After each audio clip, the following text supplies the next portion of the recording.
how do you approach the goal-setting process? From the moment there's something that you decide that you want, would you mind walking through how you then get it together and build from it being an idea in your head? Well, that's the visualization. That's the dream list. I put down something that I want, and then the immediate next thing I do is list the obstacles and roadblocks between me and what I want. And then I list the way around them.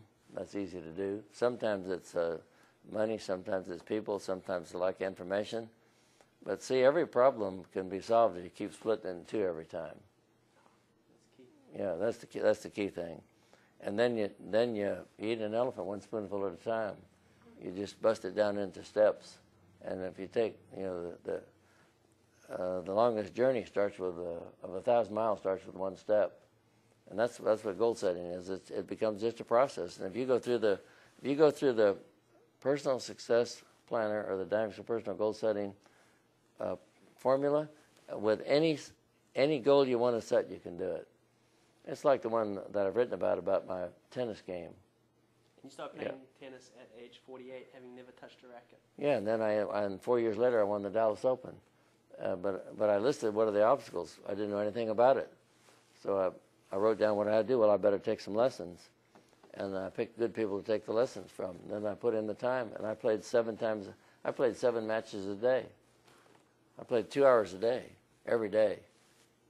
I played probably 700 hours in a year. So the other thing I'm also saying is there's no shortcut. Yeah. I paid the price. I wasn't expecting something for nothing.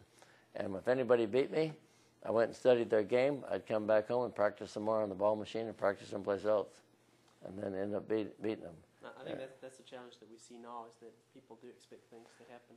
I guess I was raised in an era where you don't quit. I never have thought about it. I mean, it's never crossed my mind to quit if there was a goal I wanted to achieve. And I was willing to pay whatever price I wanted to pay to get it done.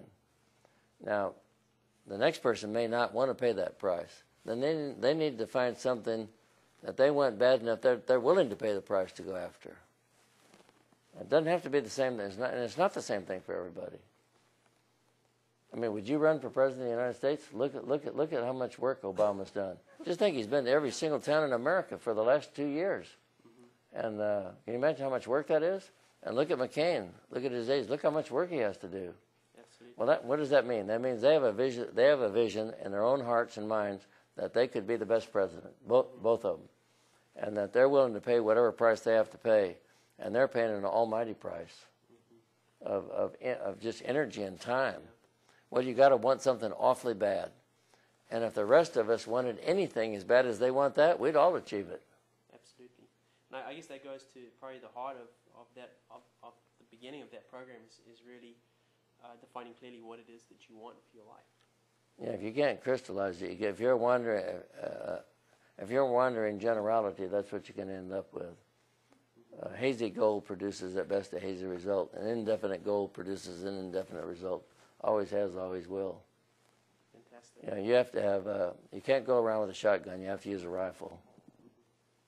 Excellent. Well, thank you very much. Okay. Yeah. Thank you. Appreciate it. That was incredible, PJ. Yeah. Well.